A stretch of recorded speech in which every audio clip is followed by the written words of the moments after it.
Someone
I am very, very delighted.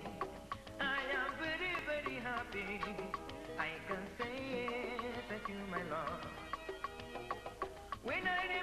your goodness to me, when I remember your goodness in my life, when I remember your kindness, I can say thank you, my Lord. Thank you, Jesus. Oh Lord, I am very, very grateful for all you have done for me. Oh Lord, I am very, very grateful. I can say thank you, my Lord. Thank you, Jesus. Oh Lord, I am very, very grateful for all you have done. Oh Lord, I am very, very grateful. I can say thank you, my Lord.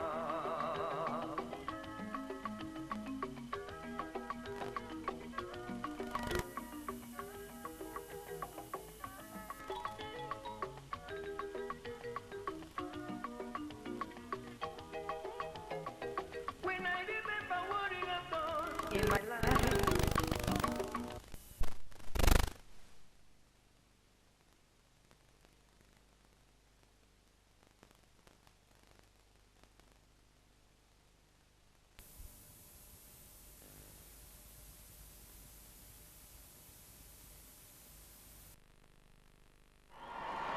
This was the moment they'd all been waiting for. The kiss that said it all. Prince William and his bride, the new Duke and Duchess of Cambridge, sent the crowds into a frenzy as they sealed their marriage with a very public show of love. 1 million people had converged on Buckingham Palace to share their happiness. 2 billion people were watching around the world.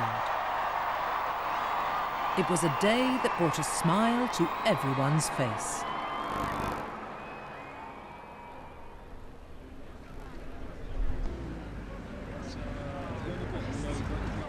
Outside Westminster Abbey, the crowds had begun to gather from early morning. Some hardy souls had spent the past 3 nights camping out to ensure they had the best possible view. I've been to their wedding, the Queen, when she was a youngster. I've followed up with Princess Diana, Margaret, and I'm here today for William. I believe in the royal family. Oh, I'm here just to experience the whole thing, see the pomp and the circumstance, and, you know, just to be here and get the feeling of the crowd and the excitement. I love it. Everyone wanted a ringside seat as Prince William finally tied the knot with Catherine Middleton, the girl he'd met and fallen in love with almost 10 years earlier. A mile or so away, in a luxury suite at the Goring Hotel, the bride and her family were getting ready. Around the corner at Buckingham Palace, the rather grey early morning revealed a quiet calm. But behind the palace walls, the well-oiled machinery of an occasion such as this was already in action. Outside the palace and down the Mall, the crowds who'd spent the night in makeshift tents were beginning to stir. The mood was one of growing excitement at the prospect of the pageantry and partying that was to follow. The doommongers who had predicted that no one would care about the royal wedding were about to be proved comprehensively wrong. At the Abbey, everything was now in place. At William and Catherine's request, 8 imposing trees, maples and hornbeams, had been brought in from the royal estates to mark their route up the aisle. In the splendour of this 1,000-year-old royal peculiar, as it's known, meaning that it's neither a cathedral nor a parish church, 38 sovereigns have been crowned, including, of course, our present Queen. And this was to be the 16th royal wedding to be held at Westminster Abbey. The Queen herself was married here, as was her mother and her sister Margaret.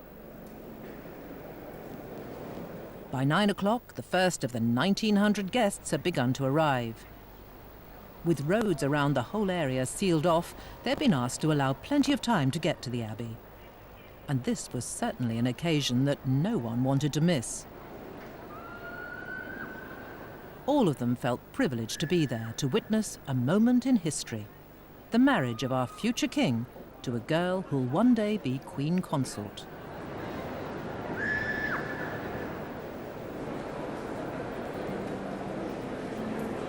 The ushers would have their work cut out, seating 1,000 family and friends of the bride and groom, 50 members of the British royal family, 40 foreign royals, 60 governors-general and prime ministers from around the world, and some 200 diplomats and government officials. 80 representatives from Prince William's charities were also amongst those invited to the society event of the decade.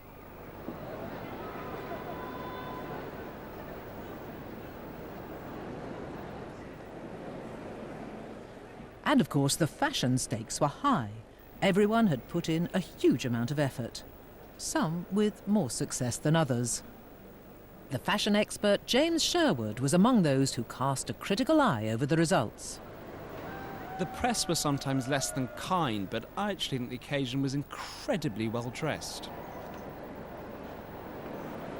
As far as British millinery is concerned, I think the royal wedding has demonstrated that the hat is, if not making a comeback, it's certainly triumphant. And actually what we did see in Westminster Abbey were hats that take a lot of, I don't know, it takes a lot of poise to wear these hats, and it takes a lot of commitment, you know. When one looks at the Queen, formal day dress is the Queen's working wardrobe, but for 90% of the women in the Abbey, this was an exception to a rule and something that they really had to rise to the occasion, and they certainly did.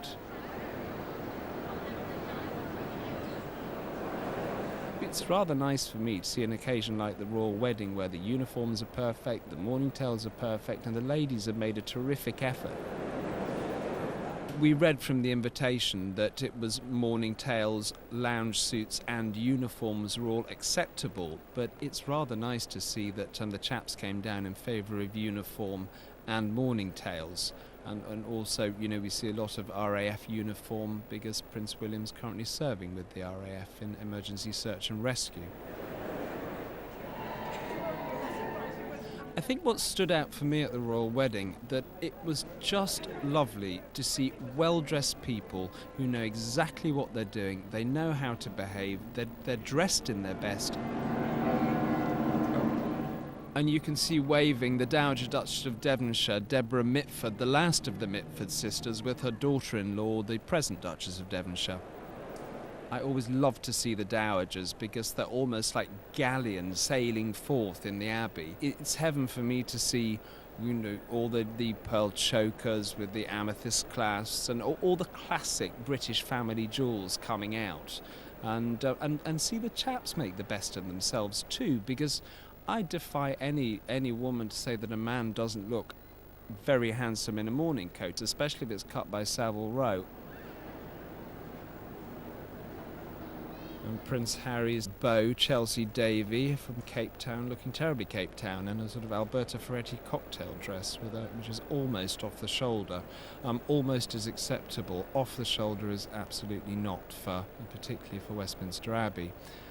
She's wearing quite a dinky little, it's almost like a button of a hat, designed by Victoria Grant, who I believe is also a favourite of the Duchess of Cambridge.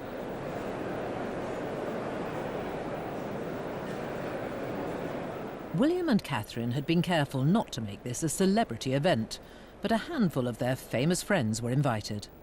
Among them, David and Victoria Beckham. I think David Beckham's made many a heart swoon as he walked up the Abbey with the new hairstyle, the Elvis, the quiff. Unusual to see a cravat. Mr. Beckham pulls this off, of course, with his usual style. He's wearing Ralph Lauren, almost bespoke, made to measure, I think we'd call it. Mrs. Beckham with the dress for the Victoria Beckham label. A lot of the press thought it was black and made appropriate comments saying that, you know, she looked as though she was in mourning. It's not, it's a midnight blue silk. She is pregnant and I think she looks absolutely magnificent. Elton John was there. I thought it was rather marvellous that the lion's share of the chaps in the Abbey actually wore mourning tales. I mean, even Sir Elton John and his partner David Furnish.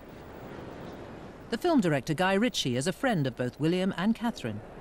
And here we have Guy Ritchie, who's played it incredibly safe, wearing a terribly traditional black morning coat with the pinstripe trouser and the grey waistcoat. Grey or buff waistcoats are really the form for formal day dress, but at the wedding we did see these wonderful, quite bright yellow waistcoats that seemed to set a fashion. It was terrific to see. We note that the Queen has let it be known that she rather likes morning coats to be buttoned. She doesn't like them to be left unbuttoned.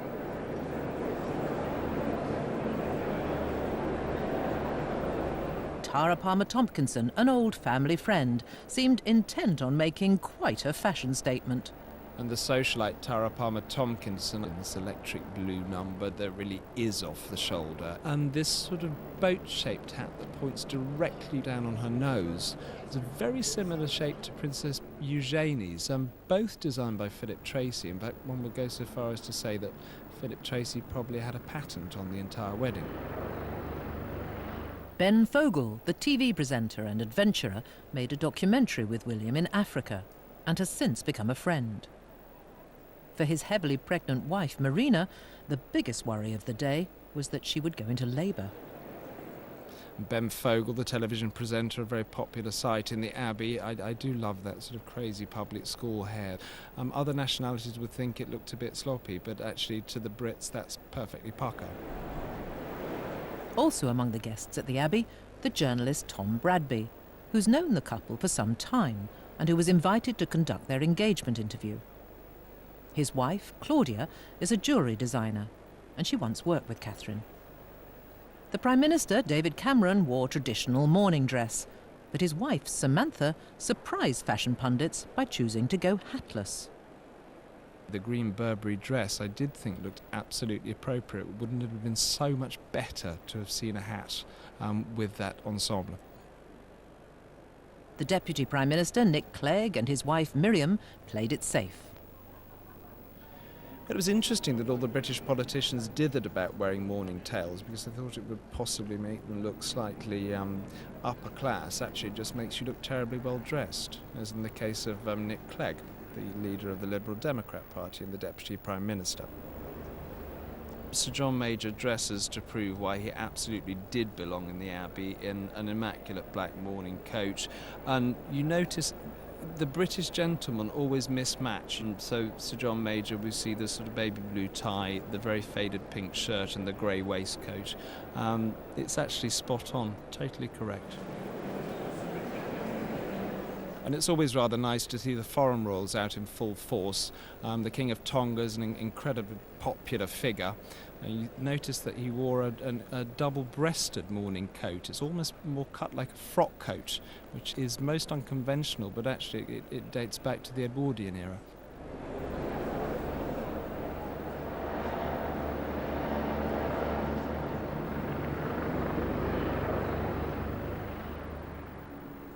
The last great occasion to be held in the Abbey was the funeral of the Queen Mother in 2002.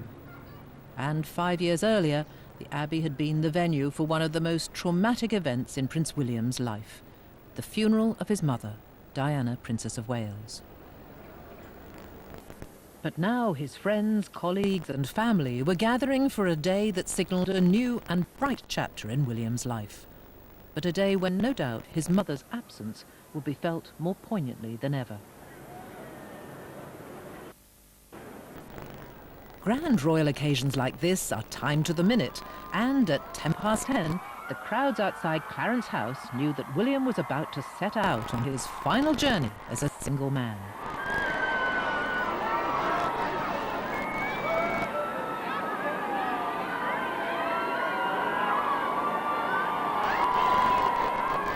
A burgundy Bentley, polished to perfection, rolled out of the gates. At last, the real show was about to get on the road.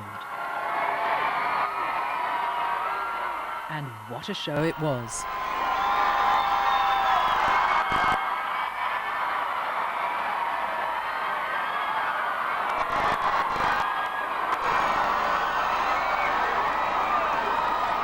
Prince William looked distinguished in the famous red uniform of the Irish Guards, of which he's an honorary colonel. Having served with the Army, Navy and the RAF, he was eligible to wear any of their ceremonial uniforms. but he chose the Guard's striking red tunic with his blue garter sash and star and his RAF wings. And we see Prince William looking rather dashing in the uniform of an honorary colonel in the Irish Guards. It had been rumoured for months that he would be wearing an RAF uniform tailored by Keeves and Hawkes of Savile Row. This would have been in keeping because his great-grandfather, the late King George VI, wore RAF uniform and had permission from George V to wear it because it's not the uniform of the senior service. Prince Harry, his best man, looked equally dashing in the uniform of a captain of the Household Cavalry, Blues and Royals. Prince Harry, tailored by Dijon Skinner, is wearing the uniform of the Blues and Royals. He and his brother were painted for a National Portrait Gallery piece 2 years ago wearing the uniform of the Blues and Royals, so it was rumoured that both of the chaps would wear the same uniform. I think it's rather wise that Prince William chose instead to wear the Irish Guards.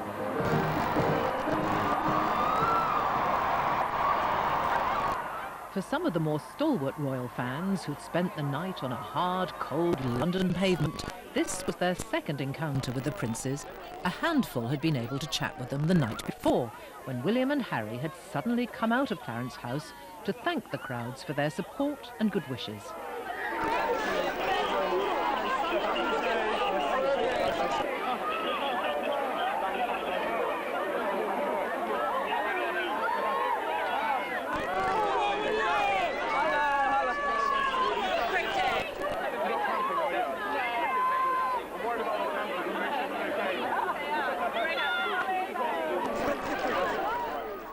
This was very much part of the younger generation steering a new course. Later it was revealed that Harry and William had made the decision on a whim and caught their press office by surprise. Now, as he made his way to the Abbey, to a crescendo of cheers, William might well have been feeling more than the few nerves he'd admitted to the night before. "All I have to do is get my lines right," he'd told the crowds. An obvious reference to his parents' own wedding, when they'd both fluffed their lines.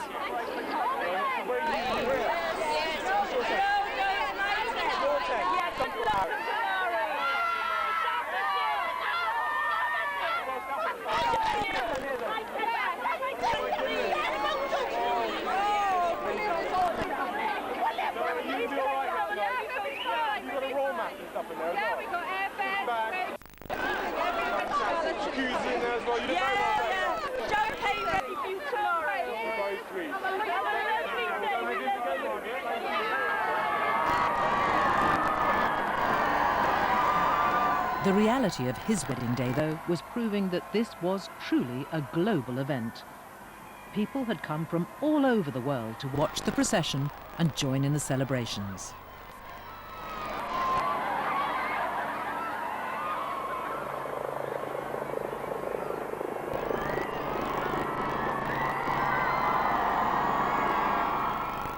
As the princes approached Horse Guards, the band of the Coldstream Guards salute.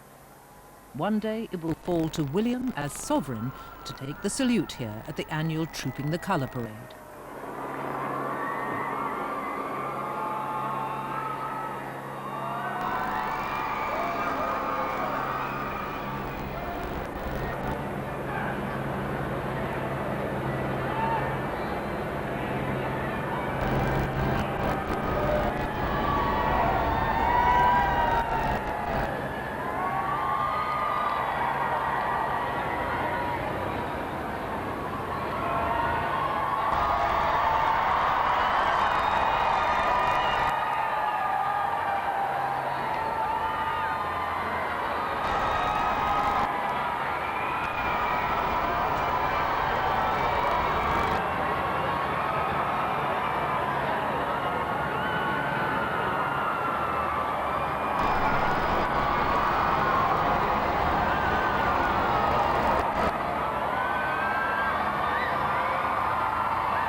As the Princess of Wales once told me, the prospect of being king was something her son viewed as a great burden when he was young. Since then, Prince William has become resigned to his destiny, and perhaps now, as the crowds showed their real affection for him, it didn't seem so bad. And how proud Diana would have been of her 2 boys, now all grown up and so handsome.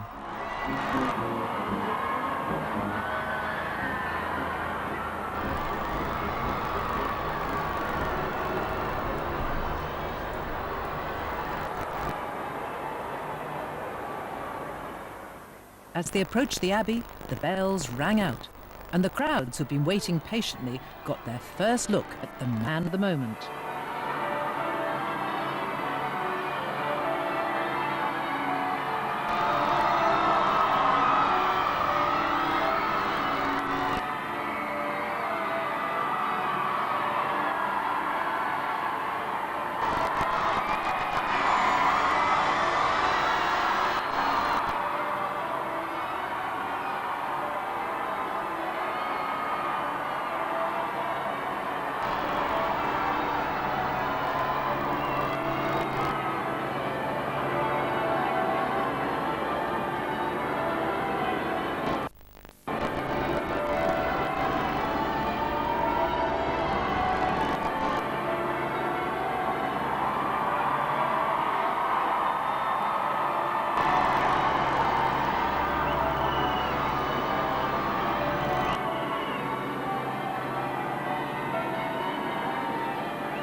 Both William and Harry seemed a little overwhelmed by it all, wringing their hands as the nerves began to jangle.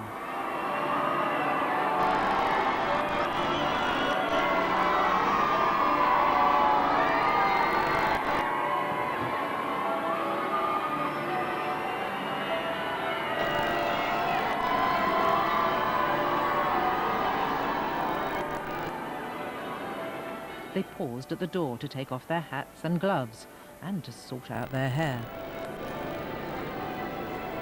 They were greeted by the Dean of Westminster, the Very Reverend Dr. John Hall. As they shook hands with other members of the Abbey chapter, the princes began to relax and enjoy themselves. Prince Harry had promised to embarrass his big brother with his best man speech later in the day, but for now his role was to support William through one of the biggest moments of his life.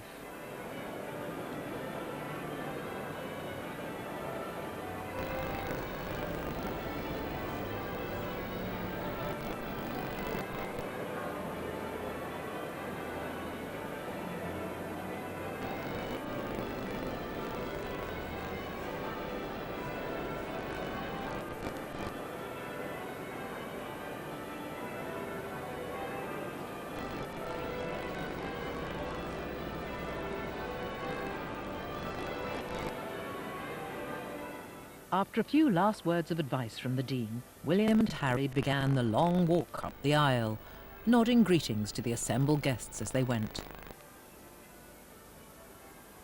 At their side was a man they'd known for many years.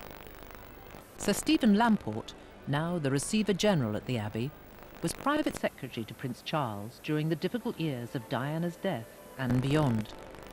A familiar face to help put William at ease.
a kiss for his aunt, Diana's sister, Lady Sarah Corkerdale.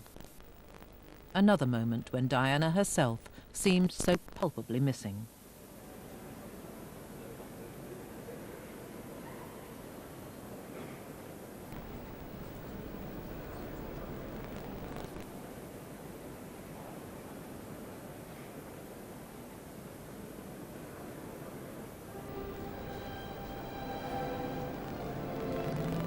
And he seemed reasonably relaxed as he exchanged a few words with some of his family and friends.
Next to arrive at the Abbey was the bride's mother, Carol Middleton. Accompanying her on the short drive from the hotel where they'd been helping Catherine with her final preparations, her son, James. He had been given the honour, as perhaps a sibling at any other wedding would, of being invited to read the lesson at the service. Carol's outfit won universal approval, including from James Sherwood. Carol Middleton made a very astute choice. She's wearing Catherine Walker, a great favourite of the late Diana, Princess of Wales. She also chose this wonderful powdery blue, which is genius because you know that the senior members of the royal family have to wear colour blocks. You don't compete with it. You know, you have to take a step back. And in the case of the Middletons, I think they were absolutely pitch perfect in the way that they dressed and the way they behaved at the wedding. As well as, I think, doing a remarkable job reading the lesson at the wedding, James Middleton looked simply immaculate. That was terrific tailoring, courtesy of Eden Ravenscroft, the oldest tailor on Savile Row.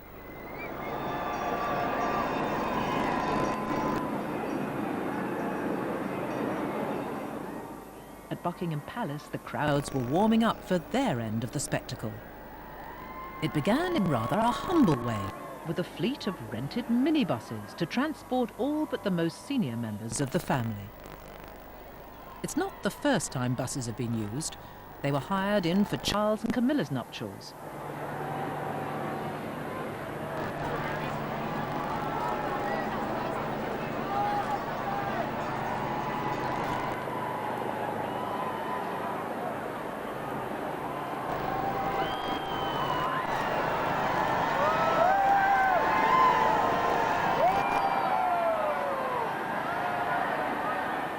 It was all part of a conscious effort to minimise security and keep costs down. But the buses were also a sign of the times, as the monarchy embraces the 21st century. The crowds cheered as the convoy made its way to the Abbey, and most of the family looked amused to have arrived by a rather novel mode of royal transport.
For a woman who was once an air stewardess and is certainly not used to rubbing shoulders with kings and queens, Carol Middleton showed surprisingly few signs of nerves.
She was a model of elegance and composure as she made her way to her place in the Abbey.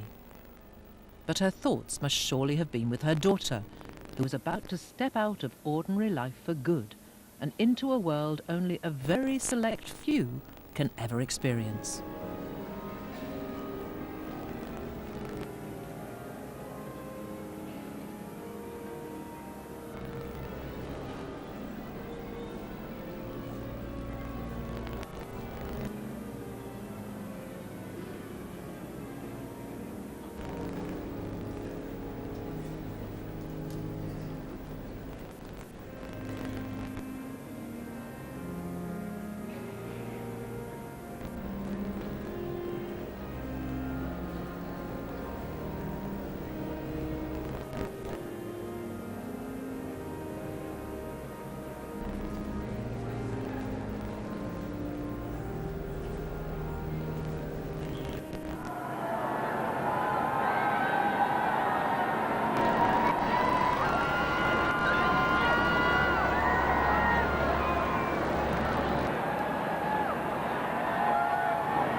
We can see Lady Helen Taylor and her husband Tim Taylor, the art dealer, she wearing a rather beautiful blue coat embroidered on the hem.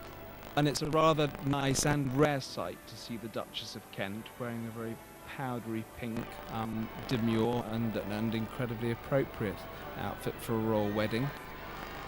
The Gloucesters were just behind them. Princess Michael of Kent, Princess Alexandra with her son James Ogilvy. Among the younger generation of royals, Zara Phillips with her fiancé Mike Tyndall. Theirs will be the next royal wedding.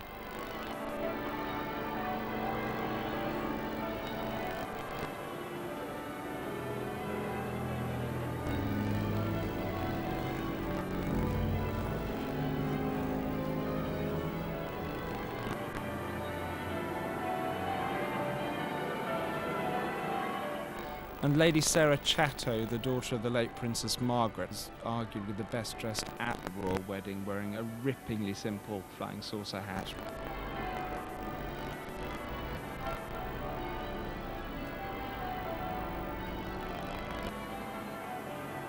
Lady Sophie Windsor, wearing a very severely chic midnight blue suit with the flying saucer hat worn to an angle, which is important when you're a member of the royal family because you have to be seen. Peter Phillips and his wife Autumn.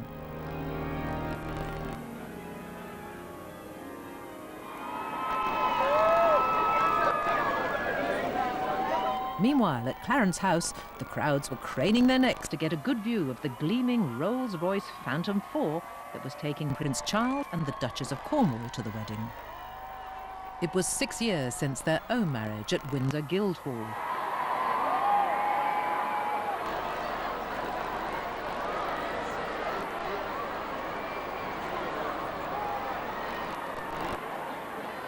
This was a day for a father's pride to swell, as he and Camilla saw for themselves the sheer number of well-wishers, now standing 20 deep, who'd come to celebrate with William.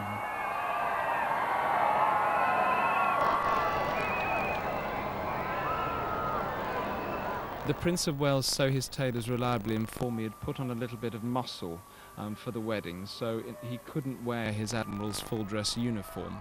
And Malcolm Plews, who's the head cutter of Welsh and Jeffreys, one of the greatest tailors on the row, recut his uniform, the Admiral's full dress, within about 4 or 5 days, which is a record, and then recycled the gold lace from the uniform and trimmed the new uniform with it. This is very interesting because the royal family are known to recycle fashion on a fairly regular basis. Princess Anne is famous for it. But it was the rather individual fashion taste of Princess Beatrice and Princess Eugenie which drew more comment than almost anything else. The girls arrived with their father, the Duke of York, closely followed by the Earl and Countess of Wessex. I do think the Duke of York's daughters were rather unkindly criticised considering their age. It's terribly difficult to wear formal day dress when you're a girl in her teens or early 20s. And these girls obviously want to dress like young girls. They want to have fun with fashion. And unfortunately, they probably won't be able to if every time they want to experiment with a mad Philip Tracy hat or, in Princess Eugenie's case, a Vivienne Westwood dress, they get the world's press at them.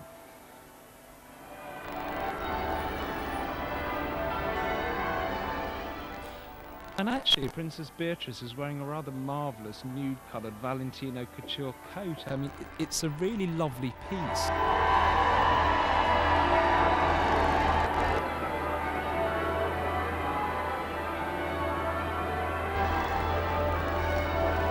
The Countess of Wessex is quite simply the best-dressed member of the royal family. You can see this champagne silk suit that's very 1950s. It's elaborate, but it doesn't shout at you. And then she supports a new milliner called Jane Taylor. Princess Anne has always been a maverick. She's a horsewoman, she's a hard-working woman. I think she might mildly enjoy fashion, but she dresses more as a royal should dress rather than as a fashion plate. So you will never see her looking inappropriate. She might make interesting choices occasionally, but it is always in the spirit of dressing as a senior member of the royal family.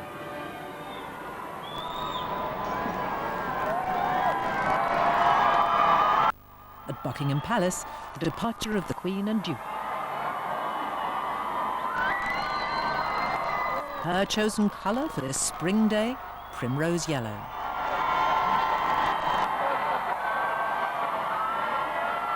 And the Queen wore a dazzling primrose yellow coat dress designed by Angela Kelly. Mrs. Kelly is the Queen's dresser, personal assistant and curator of dress and jewellery. She's the first lady to ever be appointed a personal assistant to the Queen.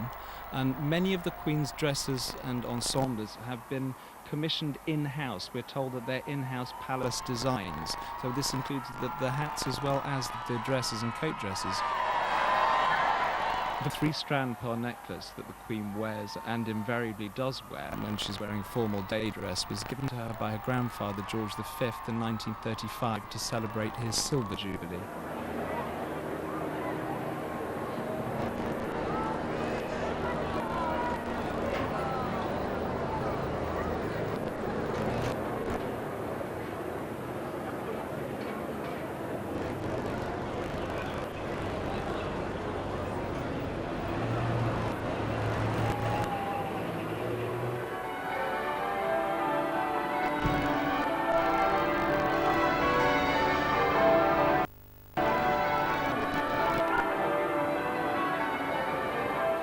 At the Abbey, Prince Charles and the Duchess were given a warm welcome by the crowds.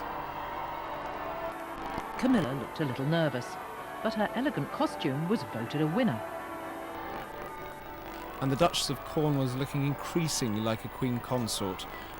She's wearing an Anna Valentine coat and dress in a very sort of simple silk, but look at the incredible embroidery, the beautiful work, but it yet doesn't overwhelm and it doesn't shout, "Look at me." You know, it's the perfect dress for the stepmother of the bridegroom. And Philip Tracy shows that he can create maximum wonderful millinery with this wonderful piece with the great big broad brim upturned so you see the Duchess's face. The Duchess of Cornwall was rather fortunate to have been loaned various pieces of jewellery from the Queen Mother's collection, and we can see one particular piece dazzling on her lapel.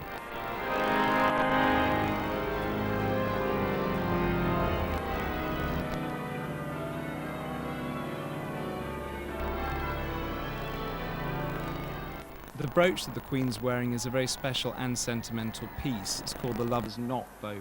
It was set for Queen Mary, the Queen's grandmother, in the Art Nouveau style of this sinuous curve of diamonds. I mean, the Queen has possibly the most magnificent, if not precious, private jewellery collection in the world. And you'll notice that the Queen's jewellery, she always says something with it. It's entirely sentimental. If you look at her earrings, there are tiny pearl and diamond studs that were given to her by Queen Mary, her grandmother. She wears them every day of her life, unless for a state occasion such as a state dinner. She wears them every day. On to Horse Guards Parade and the Royal Salute. The Rolls, a 1950 model which was presented to the Queen when she was Princess Elizabeth, made its way through the arch and into the tilt yard. The state trumpeter marked the departure of the Queen and Duke from Buckingham Palace. The huge crowds must have reminded them of the scenes at the Golden Jubilee celebrations 9 years earlier, when 1 million people thronged around the palace to mark the 50th anniversary of the Queen's reign. Today, though, they were proud grandparents above all else, and happy to let William and Catherine take centre stage.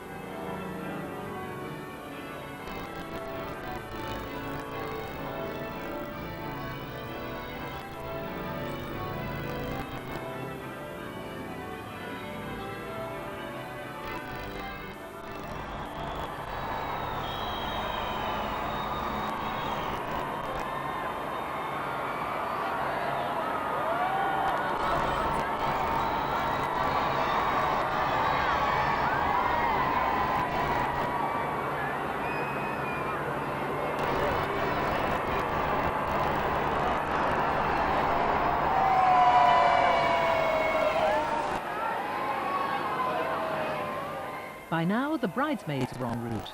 4 little girls and 2 page boys, with Catherine's sister Pippa as maid of honour. What a day for them all.